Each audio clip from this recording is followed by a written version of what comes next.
Santiago 5:13 vamos a tocar hoy. Creo que vamos a tocar este solo versículo. Dice así la palabra: si alguno entre vosotros está afligido, o está afligido alguno entre vosotros, haga oración. Está alegre, cante alabanzas. Bueno, vemos acá la palabra, como dice,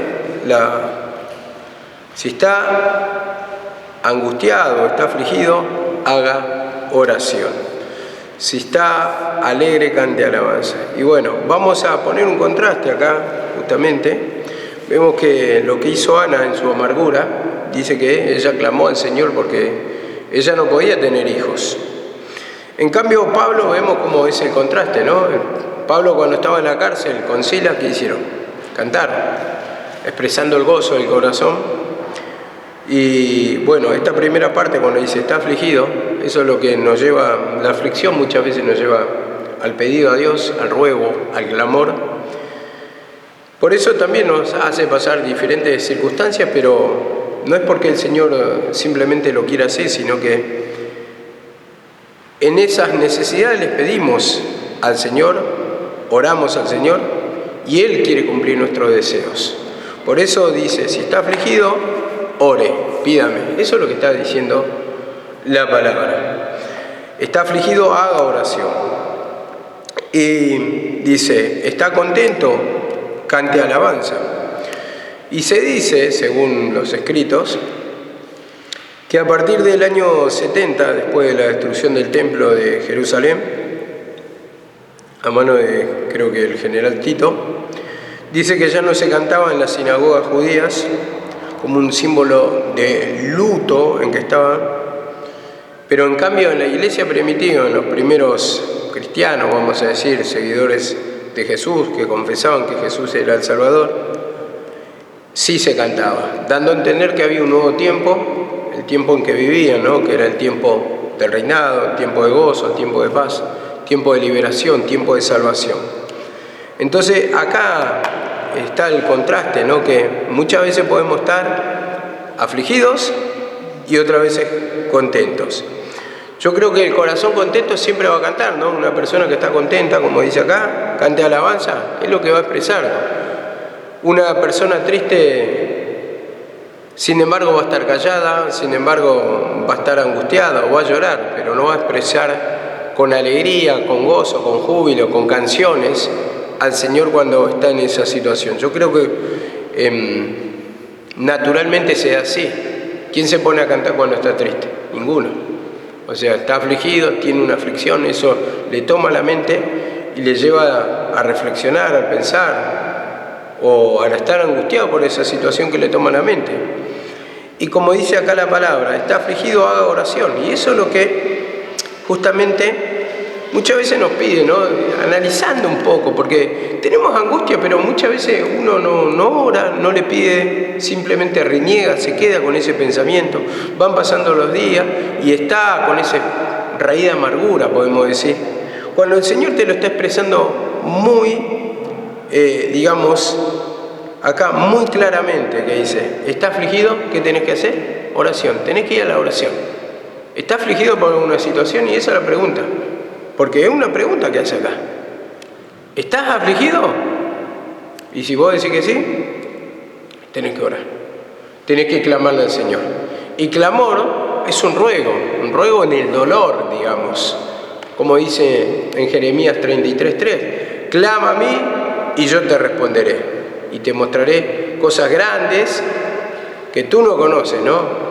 Que tú no conoces. Entonces, el Señor quiere mostrar el poder. Por eso dice, el clamor es el grito del dolor que tiene uno internamente y que necesita sacar hacia afuera. Una persona cuando está muy angustiada, vemos que cuando se presenta una persona propicia para contarle el problema, es lo que le lleva a confesar y en eso, vamos a decirlo entre comillas, descansa, podemos decir, pero la persona necesita liberar eso.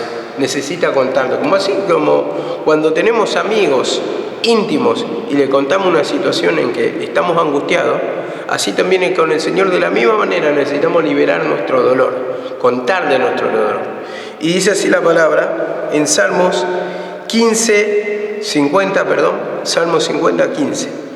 Dice así la palabra: e invócame en el día de la angustia y yo te libraré. Vemos acá la palabra, invócame, llámame, órame, cuéntame cuando estés angustiado. Esto está diciendo, yo te libraré, dice, yo te libraré. O sea, lo que está diciendo, yo te voy a librar. Y como dice acá al término, y tú me honrarás, y tú me engrandecerás. Entonces, vemos que una cosa lleva a la otra. La angustia te lleva a la oración. Y la oración, o te tiene que llevar a la oración, y la oración, vemos que te va a llevar a la liberación. Y la liberación te va a llevar a engrandecer al Señor. A agradecerle, pero a engrandecer, diciendo, mi Dios es poderoso. Entonces, todo esto, digamos que lo va relacionando a partir de la oración. Entonces, hay una angustia en nosotros. ¿Y qué tenemos que, cuando estamos angustiados? Cuando estamos angustiados, lo que tenemos que hacer no solamente pensar en la situación, dejarnos tomar la mente por ese espíritu de derrota, sino que eso tiene que ser una situación propicia para orar, para clamar, para pedirle perdón al Señor. Señor, este espíritu me está tomando. Señor, esto me está pasando. Señor, esto me está angustiando. Señor, esto me está sucediendo. Entonces le contás, ¿para qué? Para que te libre, como dice acá la palabra. Y en Salmos 18:6 vemos que dice acá: en mi angustia invoqué al Señor y clamé a mi Dios.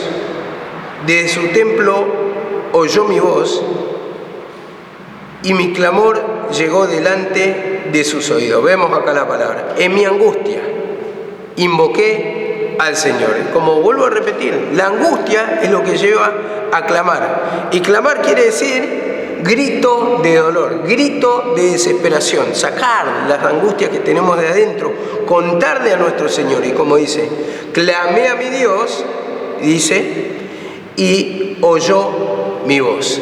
Y vemos que dice, clamé a mi Dios. Y todo clamor que va dirigido hacia el Señor, la oración de los santos, la oración de un necesitado, es lo que Dios va a oír. ¿Por qué? Porque le está clamando, le está pidiendo en oración, va dirigida hacia Dios. Entonces, ¿cómo dice la palabra? Clama a los justos y el Señor oye.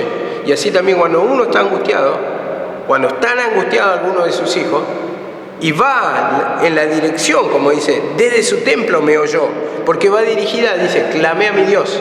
Entonces, cuando va dirigido ese clamor hacia Dios, es cuando va a oír. Ahora me dirán, ¿cómo sé que va dirigida hacia Dios? ¿Y a quién le vas a invocar? Es distinto cuando le contás a otra persona.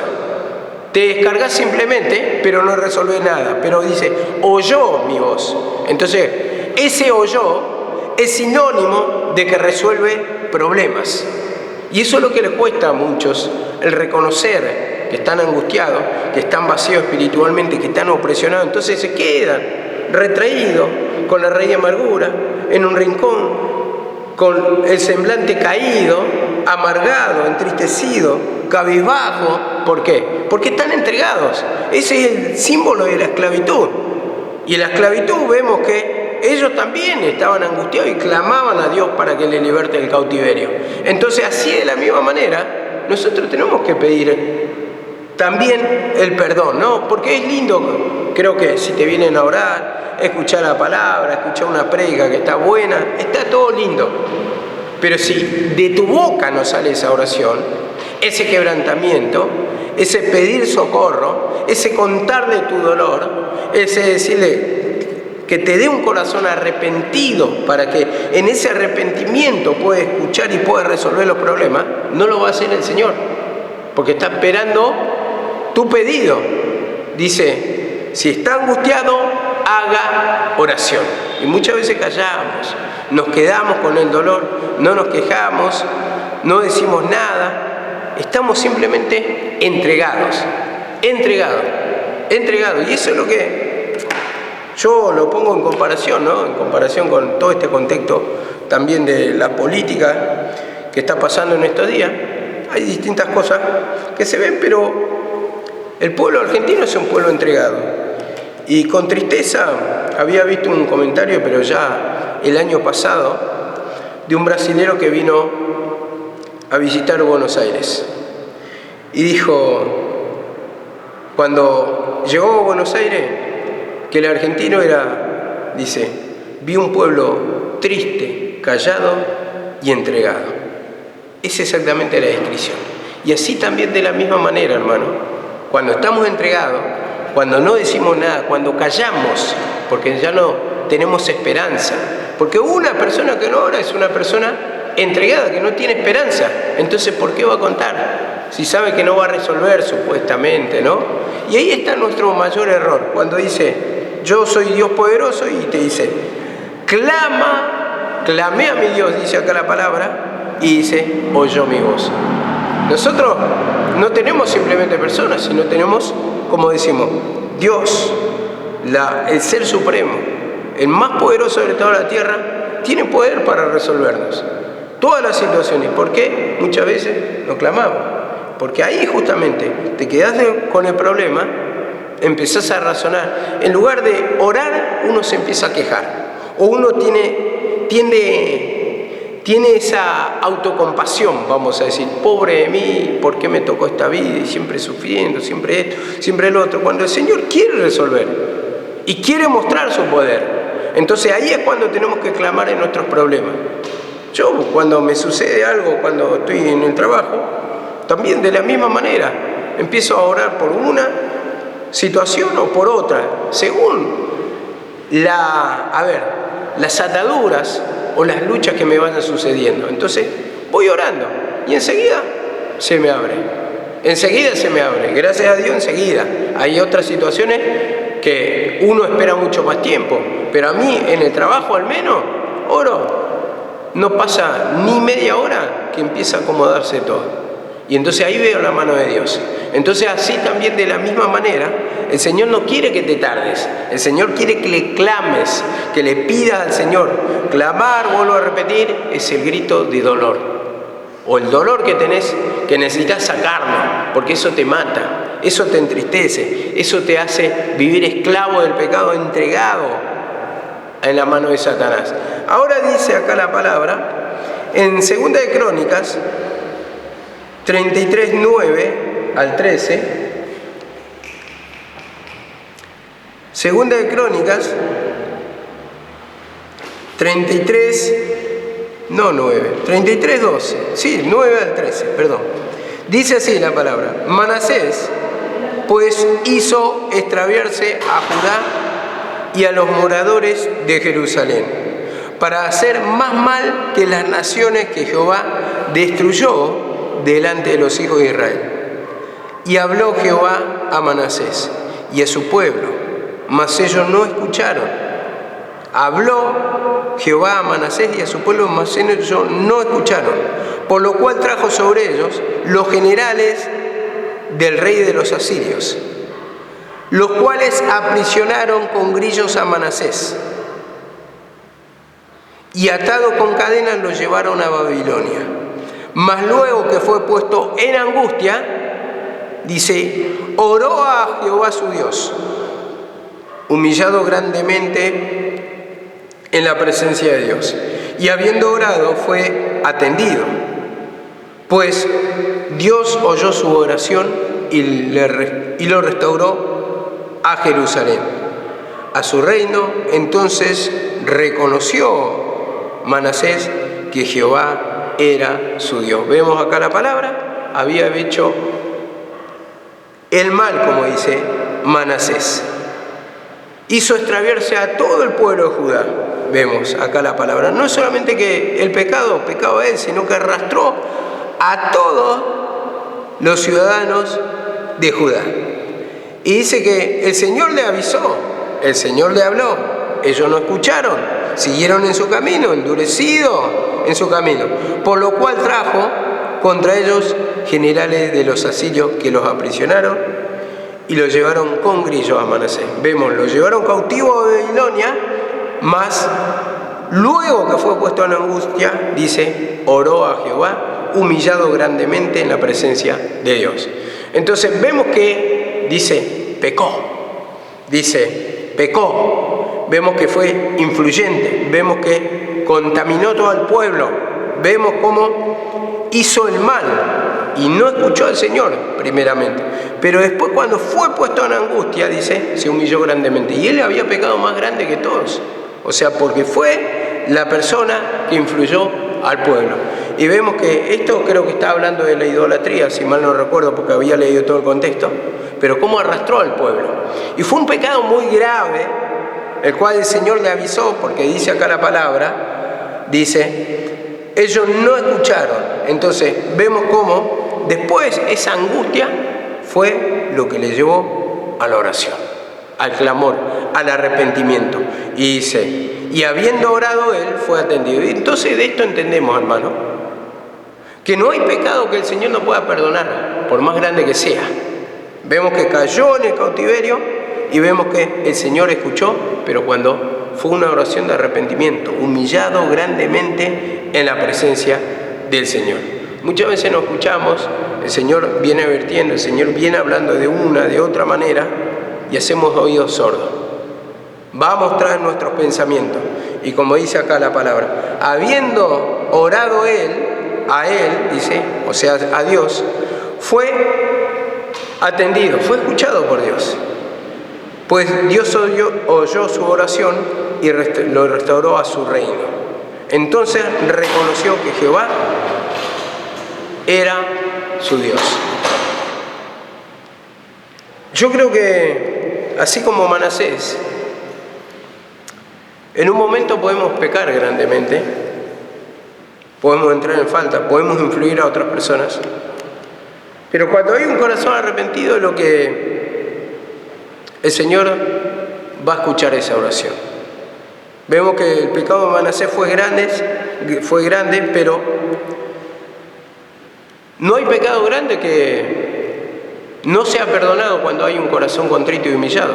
Eso es lo que entendemos, porque es grande el pecado muchas veces, pero más grande, si es la humillación, es lo que va a llevar a la liberación, a que seamos restaurados, a que sintamos la presencia del Señor, a que descansemos de nuestras aflicciones. Hay cosas que, por ejemplo, como en 1 Samuel, la oración de Ana. La oración de Ana dice, voy a ir directamente al 1:10, dice, ella con amargura oró a Jehová y lloró abundantemente. E hizo voto diciendo, si te dignares a mirar la aflicción de tu sierva y te acordares de mí y me dieres un hijo, porque todos tenemos esa parte que buscamos una bendición, buscamos una liberación en esa área. Vos fíjate, tenía marido, estaba bien, su marido la amaba, le daba la parte escogida, pero no tenía hijos. Eso es lo que sucedía. Y hay muchas veces que tenemos bendiciones por otro lado, pero hay algunas cosas que nos afligen. Y dice, con amargura de alma oró y lloró abundantemente. Vemos, abundantemente. Mucho llanto porque había mucho dolor. Y esos dolores necesitamos exteriorizarlos en la oración. Como cuando contamos a una persona, cuando estamos muy angustiados, que sale ese dolor, así también al Señor. De la misma manera ejemplifica acá, que dice en el 1:15, cuando pensaba que estaba ebria, y le dice ella, no Señor, le dice a Elí, no Señor mío, yo soy una mujer atribulada de espíritu. Vemos, atribulada, dolorida, con mucho dolor interior, atribulada pero de espíritu. Y vemos que Ana no se estaba quejando por otras circunstancias, tal vez económicas, tal vez enfermedades, pero sí esa falta de esa bendición o ese hijo que representa ahí, la atribulaba mucho. ¿Por qué? Porque lo que primero sufre el espíritu, cuando decimos el espíritu, nuestros pensamientos, cómo se van, cómo uno no puede descansar, cómo piensa en el problema, y eso le atribulaba, le hacía doler el alma, le traía mucha angustia. Entonces dice acá, que Elí le respondió en el 17 y le dijo: ve en paz, y el Dios de Israel te otorgue tu petición que le has hecho. ¿Pero qué hizo Ana? Ana oró. Ahí está el tema. Si vos no orás al Señor, o si no hay arrepentimiento en tu oración, para que cambie esa situación no lo va a hacer. Uno tiene que reconocer primeramente la falla, el pecado o el dolor que tiene, esas cosas que no se dan, digamos. ¿Para qué? Para que escuche el Señor y cambie esa situación. Si yo callo, ¿cómo va a cambiar? Porque si yo estoy callando, es un sinónimo que estoy reprimiéndome, no le estoy contando, no le estoy siendo sincero, aunque Él sabe que estás pasando por ese dolor. Pero yo, por ejemplo, puedo ver a alguna de las personas con un rostro afligido, pero si la persona no viene y me cuenta, o no me quiere contar, yo no voy a saber el problema, ¿no? Creo, ¿no?, que uno se calla. Pero así es la misma forma de Dios, aunque Él sabe, está esperando que le cuentes. Tu rostro, tu vida, delata mucho o dice mucho de la aflicción que uno lleva a la carga, de la necesidad que está teniendo. Y entonces todo esto lo podemos resolver solamente por la oración, como dice. ¿Está afligido? Pídale a Dios. Clámele a Dios. ¿A quién le vas a pedir? Yo soy una persona, no puedo resolver nada. Nadie puede resolver el problema de nadie acá. O sea, salvo situaciones puntuales, pero estamos diciendo conflictos internos, acá, de la mente, del pensamiento, de la opresión, del sufrimiento que llevas. Solamente el Señor cura las heridas internas. Ahí ya no hay ser humano que lo pueda alcanzar, ni pariente, ni ayuda económica, ni nada. O sea, cuando pasa por acá, hermano, ahí tenés que tratar con Dios, tenés que hablar con Dios. Como dice acá la palabra, dice: y ella dijo: haya tu sierva gracia delante de tus ojos.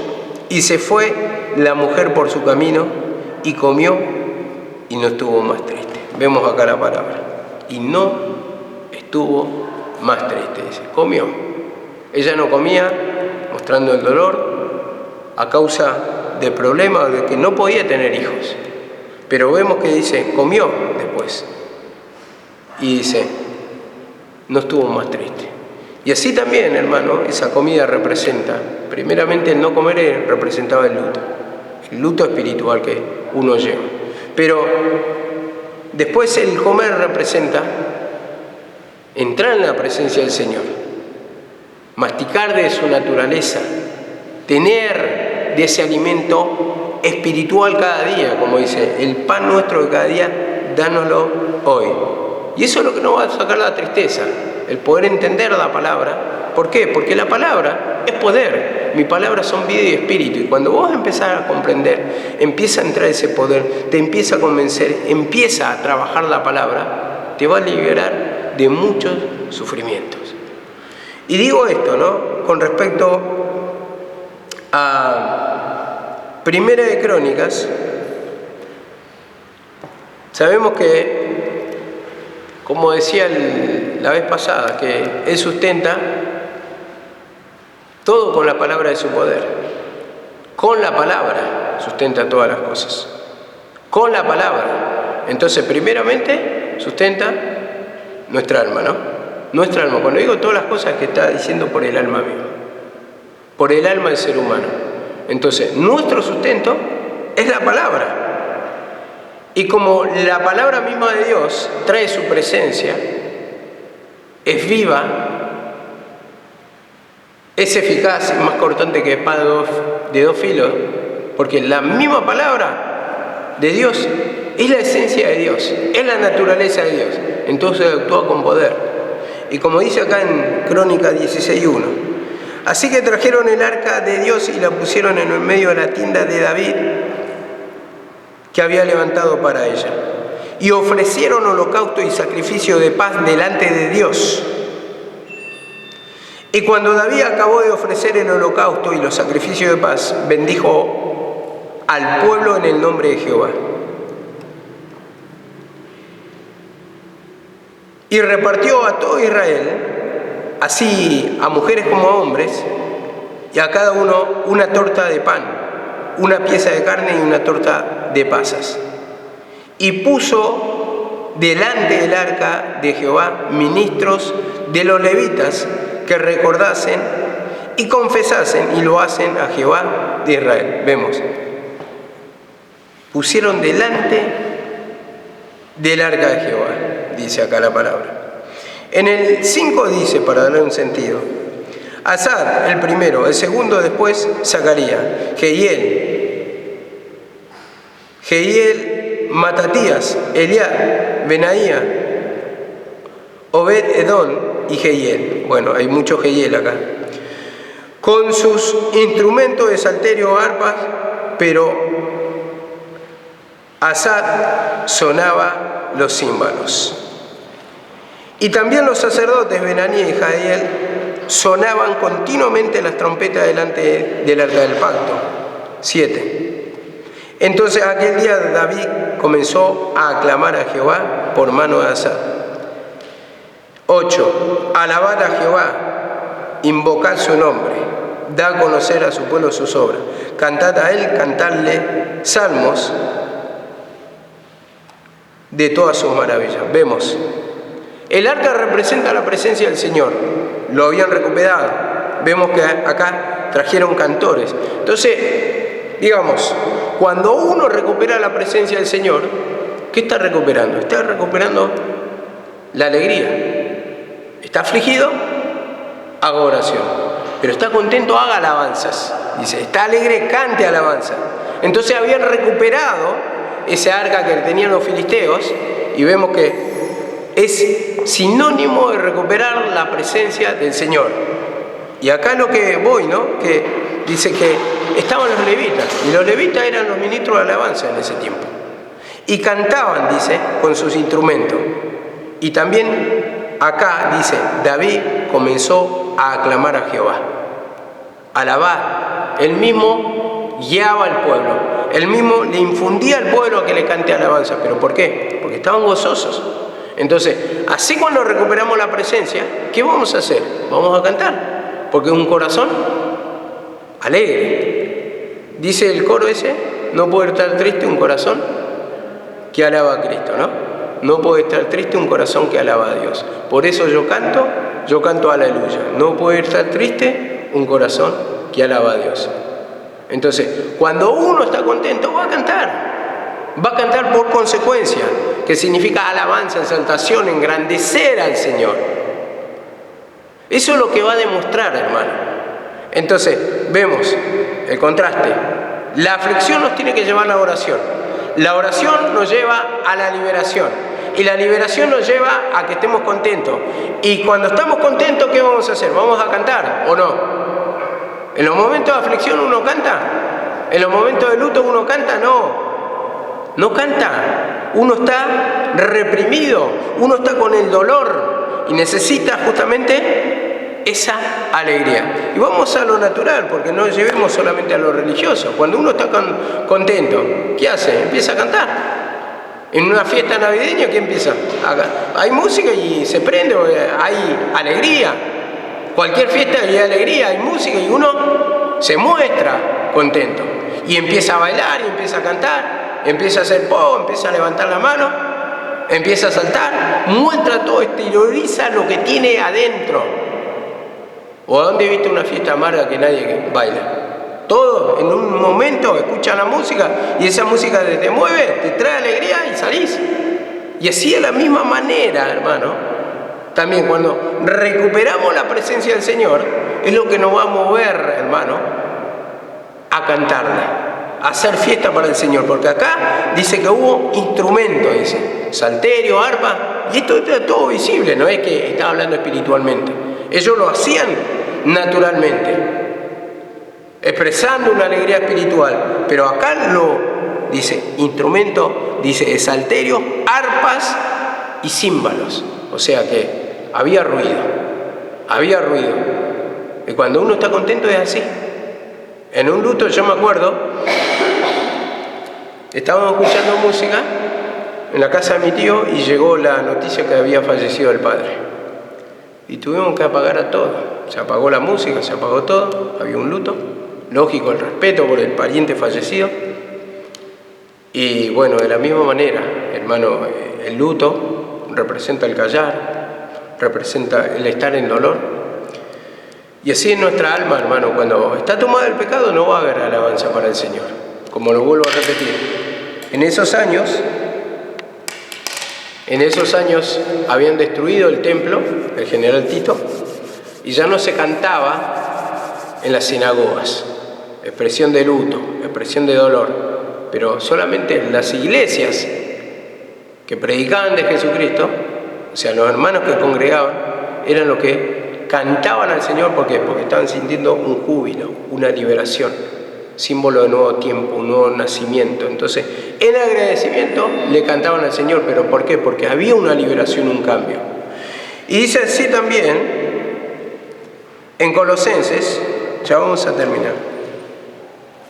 Colosenses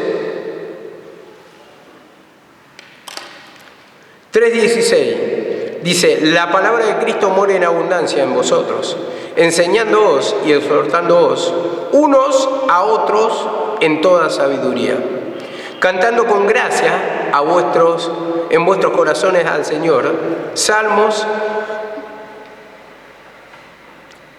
e himnos y cánticos espirituales. Vemos, yo me estaba refiriendo mucho a la palabra, porque dice: la palabra de Cristo more en abundancia. Y después vos fijate los pasos que da: enseñándose, exhortándose unos a otros en toda sabiduría, cantando con gracia. Esa es la consecuencia, ¿no?, de la palabra. Si hay poder en la palabra, y si el que está escuchando lo recibe, hay un espíritu quebrantado, un corazón humillado al Señor, reconociendo el pecado, reconociendo los errores, reconociendo el dolor, reconociendo el luto que le hace callar, hermano, para no orar, para no clamar, dice que esto le va a llevar a cantar con gracia en vuestros corazones. Muchas veces cantamos de lengua, o sea, que es natural, ¿no? Pero el Señor quiere que salga, no simplemente porque me gusta cantar, sino que salga de lo interior, que lo sientas, que es diferente. Porque hay personas que cantan bien, o cantan porque les gusta cantar, pero otra cosa es sentirlo, que salga, que exprese eso que está muy adentro tuyo, para, como dice acá, en vuestros corazones con salmos y cánticos espirituales. Tiene que ser espiritual. Como había nombrado la otra vez, te alabaré, dice, con rectitud cuando aprendieres tus justos juicios. Entonces uno puede cantar o uno puede saltar a engrandecer al Señor, pero cuando recién hay un espíritu quebrantado. Tus justos juicios. Entonces cuando hace juicio sobre nuestro pecado, es lo que nos va a llevar a cantarle o agradecerlo o cumplir un servicio, pero con rectitud. Y como dice acá la palabra, cantando con gracia en vuestros corazones. Con gracia en vuestros corazones. Y vuelvo a repetir, como siempre se le dice, a un artista, cuando hay un profesional, había visto una competencia de música, que es muy diferente el que transmite. Hay otros que tienen voces bonitas, pero no pasan los concursos, hasta que llega hasta cierta tanda, pero se queda, porque están buscando ese que exprese, aunque tal vez tenga menos técnica, menos voz, o la voz no sea como la otra, espectacular, que pueda hacer naturalmente toda clase de melismas. Sin embargo, esta voz mucho más común expresa mucho más y llega mucho más, llega a tocar las fibras del público.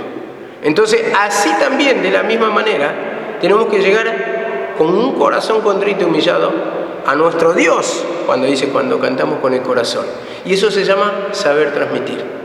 Eso se llama saber transmitir con vuestros corazones. Yo digo, en la técnica de la música, se llama saber transmitir. Así como cuando predicamos. Cuando predicamos, de la misma manera tenemos que saber transmitir.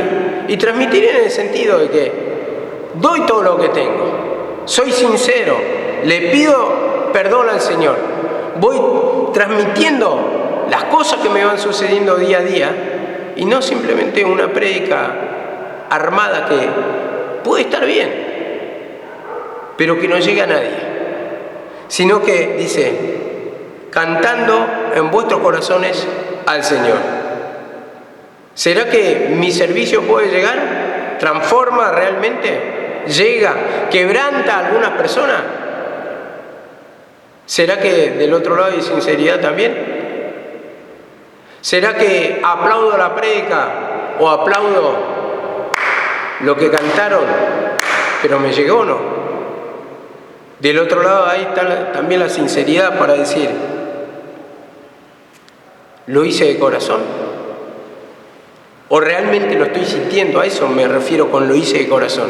¿Lo estoy sintiendo realmente? ¿Vieron cuando te dice, te dan un regalo? No, de corazón, te lo doy de corazón. ¿Por qué? Porque lo estás sintiendo.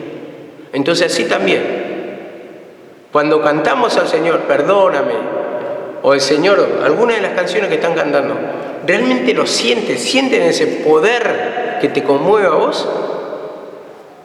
Entonces eso es lo que tenemos que analizar, porque si la palabra de Cristo mora en abundancia, nos tiene que llevar a esos pasos, como dice, enseñándose, exhortándose, con todo conocimiento y cantando, porque eso lleva a la liberación, a la alegría. Si la palabra de Cristo está en abundancia, more, dice, viva, y cuando dice que esté arraigada, que es diferente a tener conocimiento simplemente teórico o leerse todos los versículos, pero que dice more, que esa palabra viva, que se quede ahí. No es preparo el mensaje y a la media hora no vive esa palabra, ya está, me la olvidé, en el sentido de que no la pongo en práctica, no la tengo en cuenta, no medito, sino que directamente cumplí con mi servicio, sino que dice more, eso se tiene que arraigar, tiene que destruir el pecado de mi vida, tiene que transformar mi vida y tiene que transformar a otro.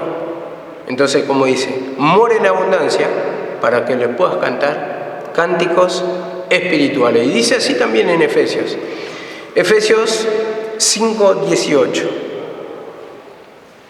Dice así, no os embriaguéis con vino, en el cual hay disolución.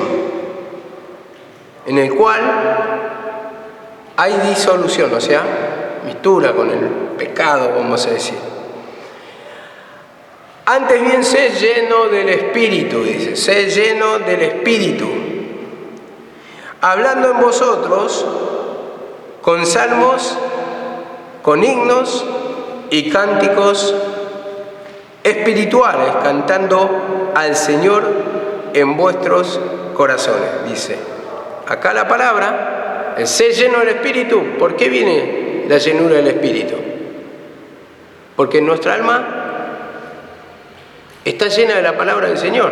Si mora en abundancia la palabra es poder de Dios y es la palabra de Dios. Y expresa la misma voluntad del Señor. Entonces, entra esa palabra, gobierna tu mente, podemos decir, y dice, eso dice, hablando con salmos y cánticos espirituales, cantando alabanza al Señor en vuestros corazones. Lo vuelvo a repetir a esto. Eso trae alegría. Entonces, ¿por qué? Porque nos llenamos del Espíritu de Dios, porque la misma palabra es la esencia, la voluntad de Dios.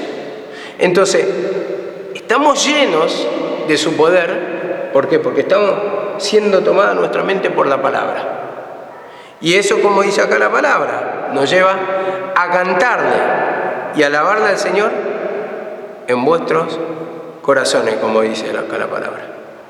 En vuestros corazones. Entonces ese tiene que salir en el interior del alma. Yo no sé si alguna vez le sucedió que le toca una música y la cantan, pero con el alma, porque lo siente. O algo, una música que te conmueve por una letra, sea de Dios o sea esas músicas seculares. En nuestro pasado hemos escuchado músicas seculares con que nos sentimos identificados con alguna persona, con alguna vivencia, un tema musical que te conmueve, que te llega al corazón, como dice acá.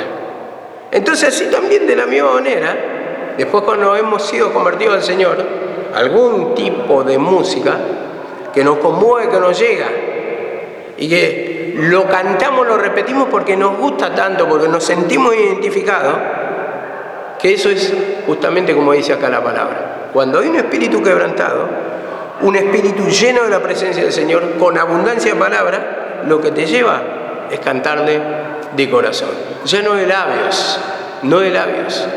Creo que hace mucho tiempo Hernán creo que cantaba la música de la anciana, ¿no? Le gustaba cantar, decía. Que esa anciana no tenía mucha voz, pero cantaba con el alma, con el corazón. Le gustaba cantar. Y bueno, entonces, eso toca de alguna manera, ¿no? Cada vida, ¿no? Porque tal vez no seamos los mejores instrumentos. Tal vez no tengamos las mejores técnicas de cantos, el mejor grupo de alabanza, no seamos los mejores predicadores, los mejores ministros, pero cuando hay un corazón quebrantado, el Señor va a usar, lo mismo va a usar. A veces, como dice, que levanta jefe de 50, jefe de 100 y jefe de miles, algo así dice, ¿no? Entonces, tal vez seamos jefes de 50, que son pocos, de 10, no me acuerdo cuánto dice, de 100. Para otros lo usa entre miles. Porque a veces uno se desalienta también, son tan pocas personas a veces que congregan, y decir, ¿para qué estoy trabajando? Para un puñadito. Y ese puñadito encima, tal vez te toma uno. Tal vez te toma uno, y a veces es arduo el trabajo. Tal vez te toma uno, o dos, con suerte 3, 4. ¿Cuánto? O te toman, te dicen, sí, me gustó tu prédica, me gustó tu alabanza. Pero vos ves que la persona nunca tiene un cambio. Y por el otro lado te pones a reflexionar también. Te pones a reflexionar. Es un trabajo de balde, pero bueno, a pueblo duro de servir también, te manda a predicar, como dice la palabra, y uno ve los movimientos de la vida. Digo, pero también está cegado como yo tuve algún tiempo, o tal vez el Señor le da tiempo, o no se da cuenta, ya le va a abrir el entendimiento del Señor. De alguna manera uno ve, contempla esa situación, pero uno tiene que hacer el servicio, hermano, de corazón, no simplemente por obligación, porque por obligación muchas veces lo hacemos para que no venga el castigo, pero nosotros queremos la bendición espiritual. Y no hay nada más lindo, yo siempre digo esto, que trabajar en algo que a uno le gusta, ¿no? Yo siempre decía, cuando yo estudiaba eso de cine, a mí me encantaba, me sigue encantando, es algo que me quedó. Si yo pudiera hacerlo porque yo decidiera y yo tuviera el tiempo, creo que me gustaría trabajar de eso toda la vida. Es algo que me fascina, el set de filmación me fascina. Es algo que, me acuerdo que cuando íbamos los fines de semana, y tal vez estamos 10, 12 horas filmando, y no lo sentías, porque uno lo hace de corazón, es lo que le gusta, y bueno, yo creo que así también en el servicio de Dios, de la misma manera. Cuando hay presencia de Dios, no va a ser duro, sino que va a ser llevadero, sino que lo vas a hacer con gozo, sino que va a salir natural. ¿Por qué? Porque te gusta. Entonces, eso es lo que le tenemos que pedir al Señor. La presencia del Señor, contarle toda nuestra angustia, como dice, está afligido, haga oración. Está contento, cántele al Señor. Pero ¿cómo le vamos a hacer servicio? De corazón. Y meditemos en esta palabra, pequeña palabra en sí, pero ¿cómo estamos cumpliendo el servicio? O si hay aflicción dentro de nuestra vida, si lo hacemos por obligación, por compromiso, porque da bien, muchas veces dice, y no, yo tengo que obedecer, yo sé que tengo que obedecer, pero lo cómico que lo obedecés naturalmente, pero por dentro no sentís nada de ese poder, nada de esa liberación. No, yo tengo que obedecer, sé que tengo que obedecer, y me dijeron así, todo bien con eso, con la obediencia. El tema también es que lo sienta. Porque esa obediencia natural no tiene resultado. La obediencia espiritual es la que te lleva a abrirte la mente, a meditar más en tu condición, a darte cuenta más de tus pecados. Y eso es lo que, por consecuencia, al tener ese discernimiento, es lo que te va a traer liberación a tu mente. Entonces, de ahí va a comenzar la alegría, porque vos te vas a sentir mejor. Bueno, seguimos mañana, amén.